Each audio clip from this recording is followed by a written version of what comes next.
Há 2 anos, os bastidores políticos de Alagoas tentam mapear, identificar qual o futuro do senador Fernando Collor, do PTB, nas eleições gerais de outubro.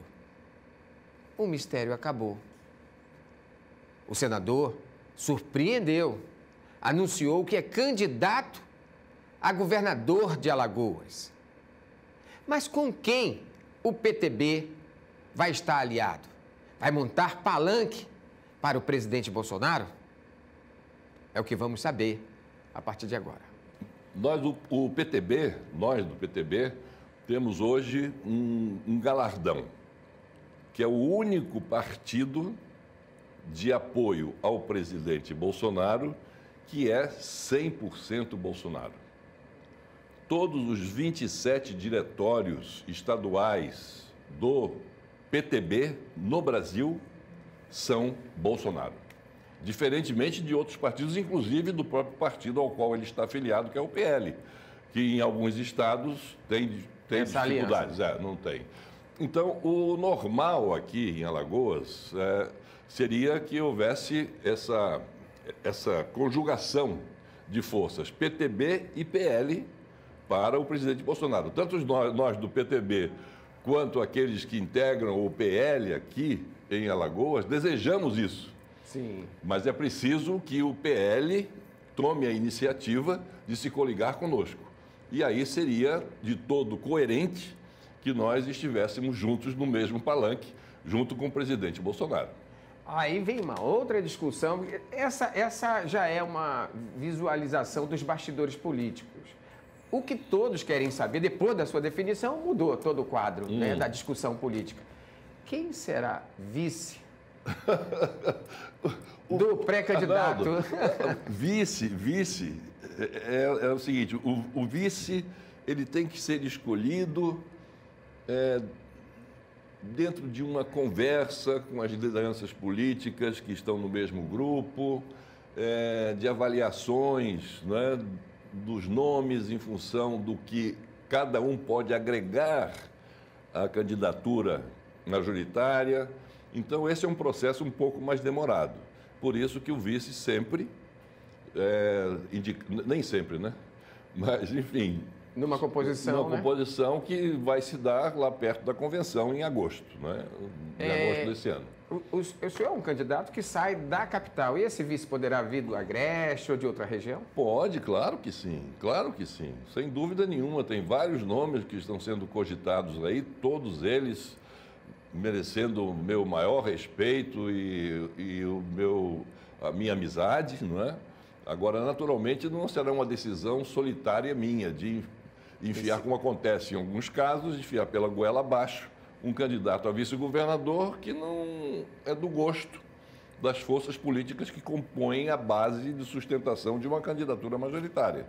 Então, é preciso que haja muita conversa, muito diálogo, muita paciência, não é? Para que façamos uma escolha que venha a se somar aos nossos esforços para nós levarmos a vitória ao nosso candidato a presidente da República e ao nosso candidato aqui a governador, a senador e aos proporcionais deputados federais e estaduais. Dentro da chapa majoritária tem também a possibilidade de um espaço para um candidato a senador.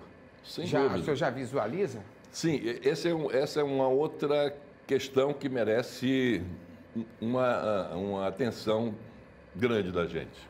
Porque o candidato da situação, o candidato do governo, já está escolhido. É um candidato. A situação tem um candidato. Então, temos um candidato da situação já definido. Então, o normal é que nós que estamos no campo da oposição aqui no estado de Alagoas ao governo que está instalado, que nós tenhamos também um único candidato. Porque não tem sentido a situação vir com um candidato e a oposição apresentar mais de um candidato ao Senado. Quer dizer, a oposição aí marcha unida. A oposição tem que marchar unida. É o que eu defendo. Que nós que estamos no campo da oposição ao governo do Estado devemos apresentar um único candidato ao Senado. para tornar a disputa mais equânime. Porque se nós dividirmos as nossas forças numa eleição majoritária, isso só beneficia o candidato da situação. Que divide. Porque divide, não é? Então eu defendo isso, mas isso também será fruto de conversas, já está sendo fruto de conversas, não é? De diálogo, tenho conversado continuamente com o deputado Arthur Lira e com outras frentes também. Que eu digo assim, de oposição esquerda? De oposição ao governo do Estado. Agora, o senhor citou o presidente da Câmara, o deputado Arthur Lira, presidente do PP, que está num franco debate de oposição à família Calheiros, que controla o MDB em Alagoas.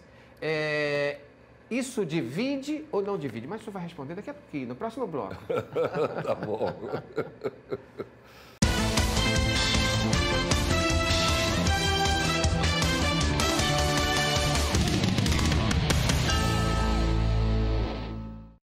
Pois é, senador.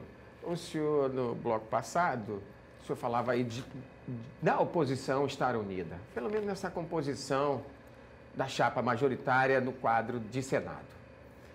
Nós temos também o presidente da Câmara Federal, o deputado Arthur Lira, presidente do PP, que não está nessa aliança por enquanto. Como é que fica o PP, e o PTB e o PL, que garantem palanque para Bolsonaro em Alagoas? Bom, nós sabemos que no plano nacional, não é, o presidente Arthur Lira, o deputado Arthur Lira, como presidente da Câmara, ele tem uma força política incomensuravelmente maior do que a minha e de qualquer um outro, né? Ele tem os seus mecanismos, ele tem uma responsabilidade enorme, não é? E o que eu sempre digo é o seguinte, é que, conversando com ele, dizendo, Arthur, me diga uma coisa, aqui em Alagoas, daqui a pouco o pessoal vai começar a questionar o seguinte, como é que em Alagoas, que tem um deputado federal, presidente da Câmara dos Deputados, e que tem um senador da República, ex-presidente da República, e que ambos estejamos ao lado do presidente Bolsonaro, como é que nós não vamos construir um palanque único para apoiar a reeleição do presidente Bolsonaro? Ninguém vai entender.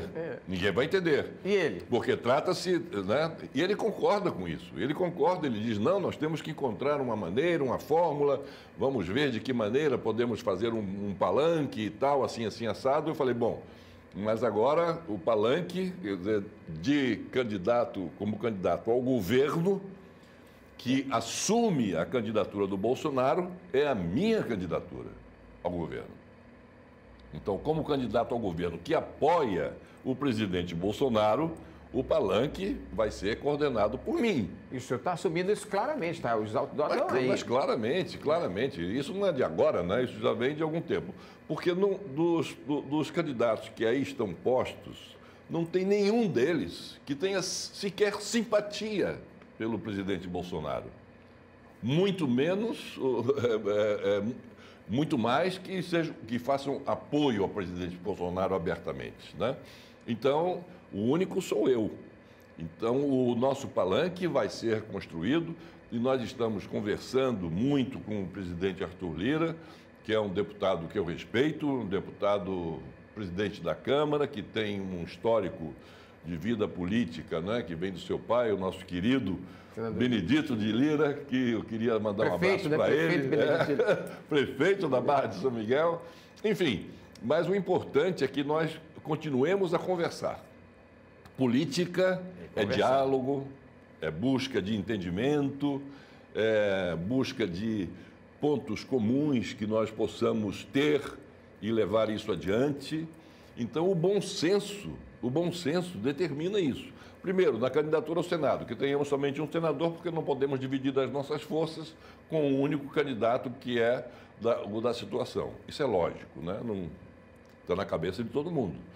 Se a gente vai para uma disputa dividindo a nossa infantaria, não é? em duas ou três, contra uma infantaria só, a gente sai no prejuízo. Do mesmo modo, a questão do vice, do mesmo modo, a questão do candidato a governador, não é? Do palanque único para o presidente Bolsonaro, porque nós precisamos tomar forças. E essas forças são construídas com base na conversa, no diálogo e no entendimento. A oposição já começa a se movimentar, quer dizer, a oposição se movimenta nesse sentido, os prometem um ataque duro e severo. Tanto que eu li algumas notinhas, né? O candidato ao governo de Alagoas, senador Fernando Collor, candidato que garante o palanque para o presidente Bolsonaro, mas há reciprocidade? Com uma interrogação. Isso parte... Tá certo, tá certo. Eu acho que o senhor já deve ter visto essa notinha, né? Que saiu já do... A reciprocidade é clara. É clara, e eu não entraria nessa vereda de uma candidatura ao governo do Estado se não tivesse o apoio do presidente Bolsonaro. Agora, naturalmente, ele tem também que atender às suas conveniências pessoais. E até em atenção, não é, ao presidente da Câmara, Arthur Lira, e em função das conversas que nós estamos mantendo, o presidente Bolsonaro, ele aguarda que nós decidamos aqui, arrumemos a casa, para que ele aí possa dizer: vou a Alagoas e me sentirei confortável, porque tenho uma única casa que me acolhe, que me abraça, que me aplaude e que me incentiva a continuar nessa luta. No início da nossa conversa ficou claro que o senhor está sendo guiado pela conveniência do destino. Porque o senhor teria um discurso mais leve, mais light, se fosse candidato à reeleição, mas o senhor deve estar acompanhando, além das forças políticas que o cercam, o senhor deve ter acompanhado do que foram esses últimos 7 anos, quase 8 anos aqui em Alagoas. Sim. Qual a avaliação que o senhor faz desse período no Estado? Bom, nós temos muitas coisas a lamentar. Em primeiro lugar, o índice de analfabetismo, Alagoas, surpreendentemente para todos nós, é o estado com o maior número de analfabetos do Brasil. No campo da saúde, é o 6º estado em piores condições no atendimento médico. Nós temos hospitais novos, mas não temos como funcionar, né? Não temos como funcionar. Para se ter uma ideia, né, dados do Conselho Federal de Medicina, em Alagoas, nós temos 1,42 médicos para 100 mil habitantes. Brasília, temos 5,6 médicos por habitante. Os números são mais ou menos aproximados, né? As casas decimais podem modificar um pouco, mas é isso, é 1 ponto alguma coisa aqui em Alagoas e 5 ponto alguma coisa em Brasília. O resultado disso? E o resultado disso é que em Brasília nós temos um atendimento médico de muito bom, para não dizer de excelência, porque é difícil, mas temos um atendimento médico muito melhor, até porque temos mais médicos para atender a parcela da população. Então, Alagoas precisa se dedicar a essa questão. Nós temos que ter menos cimento e mais sentimento, entende? É isso. Algumas obras não deram certo, a chuva carregou, né? Pois é. E tem a questão das chuvas também que nos preocupa demais. E o governo Bolsonaro, o presidente Bolsonaro, já enviou aqui para Alagoas cerca de 20 milhões de reais, cumprindo com tudo aquilo que o presidente determinou que os ministros assumissem quando visitaram aqui a nosso pedido a Alagoas, logo no início das chuvas, das chuvas. E está aí a Defesa Civil Nacional, em contato, eu estive visitando o prefeito JHC para me colocar à disposição, para saber se precisava de mais recursos aqui para Maceió. Ele disse que não, que está sendo muito bem atendido, que a Defesa Civil Nacional está lá numa sala, numa ampla sala, com a Defesa Civil do município, trabalhando em conjunto e vendo a questão da chegada dos recursos, a aplicação desses recursos para atendimento às necessidades da população desabrigada, desalojada e que esteja em condições também de penúria, não é?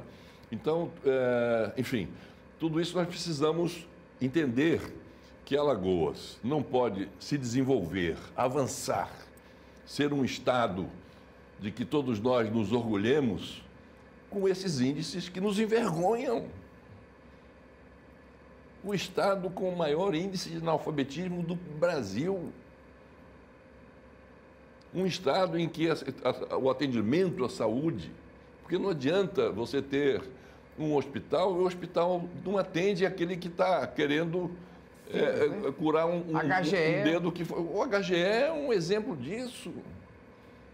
O HGE é um exemplo disso. Senador, o senhor vem também trabalhando ao longo desses anos, paralelamente, para a agricultura familiar. Sim. Eu quero saber quais são suas propostas, porque é um setor que foi praticamente penalizado, sem semente, mas o senhor vai falar sobre isso no próximo bloco. Tá muito bem.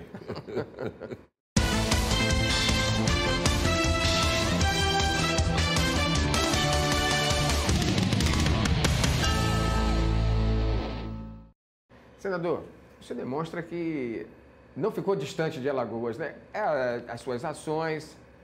Nós tivemos aí agricultura familiar, nós temos 150 mil agricultores familiares, pequenos produtores de leite. Tiveram esquecido. Alagoas, em 2015, tinha proposta de ser um celeiro de sementes. Infelizmente... As sementes não chegaram. Não chegaram. E isso é uma falta muito grave, não é? Porque num estado que tem uma agricultura familiar pujante, mas dependendo da sua matéria-prima, que é a semente, e não receber esse pequeno produtor rural, a semente que vai gerar o fruto para alimentar a si, sua família, sua comunidade, sua cidade, o seu estado, é uma falta gravíssima. A agricultura será prioridade no seu governo? Sem dúvida. Porque todos os governos falam que vai ser prioridade. Mas sem dúvida. Mas eu cito, o que há é o seguinte, Arnaldo, é que quando eu falo hoje alguma coisa que eu vou fazer, é só as pessoas buscarem no meu retrospecto. E aí vem a questão da experiência, né? Então, como é que eu agi como governador do estado? Em momento nenhum, como governador, faltou uma semente para que o agricultor deixasse de plantar a sua safra. Nunca. Como deputado federal, antes de ser governador, como deputado federal, está aí o nosso amigo Chico da Capial, para poder demonstrar isso. Houve uma crise no setor fumageiro, lá do Agreste, tendo como epicentro Arapiraca, e com problemas do Banco do Nordeste, e nós resolvemos a questão como deputado federal. Como governador, já citei, como presidente da República, do mesmo modo. Monoculturas como o senhor citou agora, a fumageira, que já foram fortes em Alagoas. Fortes. Da canavieira. A canavieira também, sem dúvida, foram fortes e sempre contaram. Quando o presidente da República, eu me lembro, porque na campanha de presidente teve um setor da agroindústria do açúcar que não estava conosco, né? E eu me lembro de um encontro que eu tive com o meu querido amigo Manuel Gomes de Barros, que foi solicitado pelo pessoal da agroindústria, né, para ir falar comigo sobre uma necessidade que estavam tendo para manter os empregos, né? Porque, sem dúvida nenhuma, a agroindústria empregava muita gente, precisando, sem dúvida, melhorar a qualidade do emprego, melhorar a questão como governador, fui eu quem implantou a questão do alimento ser levado para os cortadores de cana no local em que eles estavam cortando. Fui eu quem colocou que eles só poderiam ser transportados em ônibus e não mais em caminhões. Fui eu também quem estabeleceu que houvesse uma tenda, porque às vezes chegava o caminhão, o ônibus, não é, com o alimento e distribuía ali, eles ficavam naquele descampado, só tinha cana e com sol a pino. Então, determinei também que os ônibus tivessem uma tenda para que eles pudessem se abrigar do sol inclemente, para que pudessem se alimentar com algum conforto, não é? Enfim, tudo isso como presidente da República, estou voltando a dizer. Aí chegou o meu amigo Manuel Gomes de Barros, e que naquela época estávamos afastados politicamente, mas enfim, uma coisa temporária, mas ele chegou lá e solicitou a ajuda que estava precisando, ele era o interlocutor dessa área naquele momento, E eu imediatamente liguei na frente dele para o ministro da Fazenda e disse ao ministro da Fazenda para recebê-lo e atendê-lo. E ele foi lá, ele conta isso, melhor do que ele, é o testemunho dele próprio. E aí ele esteve com o ministro, eu disse a ele, mano, se tiver alguma coisa lá que não der certo, você me avisa. Aí ele me ligou, rapaz, olha aqui, presidente, o ministro está meio assim, deixa que eu vou falar com o ministro. Aí, ministro, atenda.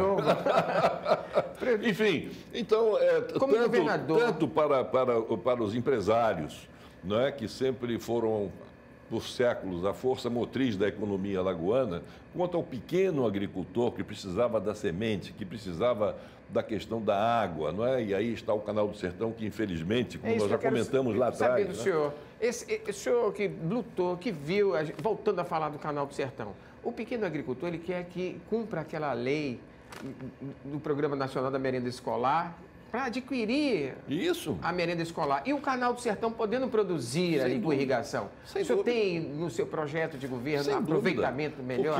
Porque, veja bem, se eu chegar ao governo de Alagoas, se assim for o desejo da população alagoana, eu como governador do estado, tendo o Canal do Sertão que eu iniciei como presidente da República, será que eu vou ficar satisfeito com esse andamento a passo de Guiné que o Canal do Sertão está caminhando? Claro que não vou. Eu vou me empenhar para que o projeto do Canal do Sertão seja concluído. Que o interesse é inteiramente meu. Que ali é uma obra que eu iniciei. Ali tem um princípio da reforma agrária e uma reforma agrária racional. Não é aquela questão de você chegar, como era feito anteriormente, reforma agrária, pegava uma área grande, fazia no papel os técnicos lá em Brasília, desenhavam lotes de tantos metros, não sei o que mais, quadrados, tantas tarefas de terra, e para fulano, para beltrano e para ciclano. Não tinha semente, não tinha assistência técnica, não tinha como escoar e não tinha preço. Não adianta nada. Então, o Canal do Sertão... Nem pegar, mandar ocupar a terra do João Lira lá falida. Pois é. Sem nada. Sem nada. Então, agora, não é um canal... a ideia do Canal do Sertão é exatamente isso. É levar água para o pequeno produtor rural, para aqueles que estão lá assentados sem perspectiva do que fazer, a não ser receber o auxílio do governo nos momentos de maior necessidade, que eles tenham a possibilidade de acessar a dignidade de sua própria vida. Então, tem a água do Canal do Sertão para irrigar a sua propriedade, propriedades pequenas, para pequeno produtor rural, ao longo dos 200 quilômetros, de um lado da margem e do outro lado da margem, para que esses pequenos produtores possam ter acesso à água, que é a única coisa que nós precisamos, Arnaldo. Senador Fernando Collor, é água. O senhor governador, o que muda do ponto de vista social? Hoje nós temos aí uma população, 1/3 da população, uma situação de fome, de miséria. O que o senhor pretende mudar? Exatamente aquilo que todo mundo sabe e me conhece, que é um olhar social e uma visão de futuro. De um lado, o olhar social, a preocupação da população que mais necessita saber que eu estou do lado dela. E isso elas têm consciência. E visão de futuro, que aqueles que são mais ilustrados e que têm melhor conhecimento das coisas, sabem que eu sou capaz de fazer. Porque o Brasil, nesse particular, desculpem, sem querer fazer missa de corpo presente, mas é um antes de Collor e depois de Collor. Nessa questão do desenvolvimento, da abertura comercial, quando não havia telefone celular. Hoje a gente não se dá conta, né? O pessoal anda com telefone celular, quando chega para sair de casa, como eu dizia outro dia numa outra entrevista, o pessoal diz, estou com a chave de casa, estou com isso, estou com aquilo, meu documento e o celular. Ninguém sai de casa sem o celular, ninguém. Mas na minha época, né, na campanha de presidente, não tinha celular. E no primeiro ano meu como presidente, nós trouxemos o telefone celular, abrimos comercialmente o Brasil, abrimos para a questão dos carros, né, que eram as carroças, como eu dizia, naquela época, né, isso aqui são as carroças, nós precisamos colocar essa indústria automobilística para fabricar carros que realmente mereçam esse nome, não é? Então, houve uma revolução na indústria automobilística, uma revolução na indústria de informática, houve uma abertura comercial de que todos se beneficiavam, porque começou a haver concorrência, havendo concorrência, ganha um melhor preço, enfim, são coisas muito boas e nisso, essa visão de futuro, quer dizer, eu tenho. E eu não preciso apenas que as pessoas acreditem que eu tenho, ou que eu tenha. É preciso que elas, para confirmar o que eu estou dizendo, que vejam o que foi feito por mim ao longo desses anos em que estou na vida pública. E para confirmar que eu tenho a visão de futuro. Nós temos 1 minuto para acabar. E eu não vou deixar de fazer uma pergunta que é o que todos vão fazer. E querem saber também, né? O Fernando Collor de ontem foi de um tempo. O Fernando Collor de hoje se parece que é mais animado. Está entendendo que o momento é grave. Vivemos uma conjuntura internacional com desastres terríveis pelo mundo inteiro. Esfacelou a economia mundial com reflexos extremamente negativos na nacional e em estados pobres como Alagoas. Não tem sido fácil. Nós temos... O que muda com o Fernando Collor chegando agora ao poder do estado de Alagoas? É para isso que vale a experiência e a maturidade. Porque os tempos que estão por vir para o mundo são tempos sombrios.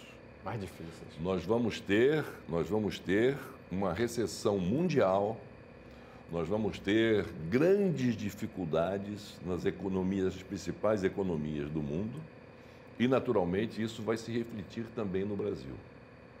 Então, por isso, nós precisamos de um presidente que saiba enfrentar esses problemas, que tenha contatos, como teve o presidente Bolsonaro quando fez aquela visita ao presidente Putin da Rússia, no momento que antecedeu a guerra, quando ninguém sabia, todo mundo presumia que iria haver alguma conflagração, mas ninguém podia dizer, vai começar daqui a 15 dias, né? E ele esteve lá na Rússia e graças a esse compromisso que ele assumiu, o compromisso que ele cumpriu, que já estava agendado há tempos essa visita, não foi em cima da hora, não. Ele conseguiu fazer essa boa relação com o presidente Putin e o que acabou acontecendo agora? Chegaram 26 navios de 700 toneladas cada um de grãos, de fertilizantes, para nós financiarmos a nossa agricultura e financiarmos a nossa próxima safra de grãos. Tá garantido. Então, é isso que nós precisamos, né? E precisamos também de ter, com essa conjuntura mundial adversa, que nós haveremos de enfrentar a partir de 2023, nós precisamos ter no governo dos estados governadores que estejam ligados ao presidente da República, que estejam vinculados ao presidente da República, que estejam, de alguma forma, sendo respeitados pelo presidente da República. E como eu sou um ex-presidente da República, naturalmente o meu diálogo com o presidente da República será em outros patamares. Porque caso eu venha a ser eleito, será o primeiro caso na República de um ex-presidente eleito pelo voto popular voltar a ser governador do seu próprio estado. O que, para mim, vocês bem podem imaginar, é uma honra inominável, não é? E de ter, no final da minha carreira política, esse galhardão de voltar a ser governador do estado que me lançou às alturas de presidente da República na primeira eleição democrática pelo voto popular, depois de quase 30 anos, sem que ao povo tivesse sido dado de escolher o seu presidente pelo voto. O programa Conjuntura agradece, deseja boa sorte ao senhor na caminhada e a gente percebeu que é um senador pré-candidato ao governo, mais light, não atacou ninguém e está preparado para enfrentar aí que vem pedrada pela frente, né? Pesado, mas vamos lá, vamos enfrentar. Muito obrigado. Muito obrigado, Arnaldo. Muito obrigado. Muito obrigado.